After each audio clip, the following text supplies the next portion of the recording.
Omulabi waffe omulungi nkwaniriza nnyo wano ku UBC TV mu kaseera we tukutuusizaako embeera y'obudde. Omwanjuzi nze Lubega Micheal. Enkuba ya museenene ekyagenda mu maaso n'okutonya mu bitundu by'eggwanga ebitali bimu.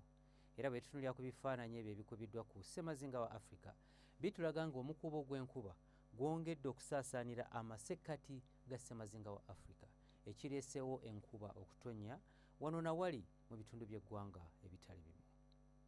Mu biseera eby'okumakya tusuubirayo oluwandagezi mu bitundu nga Masaka ne Kampala. Ebitundu by'eggwanga ebisigaddewo ebirala tusuubira akasana okeera okwaka. Mu buvanjuba bw'eggwanga lyaffe tusuubirayo enkuba okutonya mu Jjinja ne Tororo, so nga ate yo mu Soroti tusuubira akasana okubeera nga kaaka. Mu bugwanjuba tusuubira akasana okeera okwaka mu bitundu ebisinga obungi, so nga ate yo mu bukiikakkono bw'eggwanga lyaffe naye tusuubira nti nno akasana kajja keera kwaka. Olw'eggulo mu masekkati g'eggwanga lyaffe ebbugumu tulisuubira okutuuka ku degrees 29 era nga tusuubira enkuba okutonya mu bitundu by'eggwanga ebisinga obungi. Ate yo mu buvanjuba bw'eggwanga lyaffe tusuubirayo enkuba okutonya nga n'ebbugumu erya waggulu tulisuubira okutuuka ku degrees 29 mu kitundu ekyo eky'e Soroti.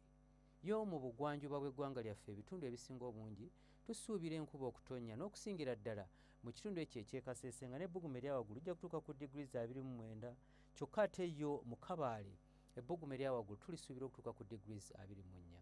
Mu bukiikakkono bw'eggwanga lyaffe nayo tusuubirayo enkuba okutonya wano na wali mu bitundu by'eggwanga ebisinga obungi nga n'ebbugumu erya waggulu tulisuubira okutuuka ku degrees 29 mu kitundu ekyo eky'omu Kitugumu. Bwe tunweyongerayo mu bibuga ebimu ebiri ebusukkansalo bw'eggwanga lyaffe mu London ne Nairobi tusuubirayo enkuba okutonya, so nga ate yo mu Dubai tusuubira pereketya w'omusana nga n'ebbugumu erya waggulu tulisuubira okutuuka ku degrees 32. Ebyo bye tukujjidde mu kitongole ky'eggwanga ekivunaanyizibwa ku mbeera y'obudde wano ku UBC TV n'olunaku lw'enkya tulindire mu budde bwe bumu. Nze Lubega Micheal.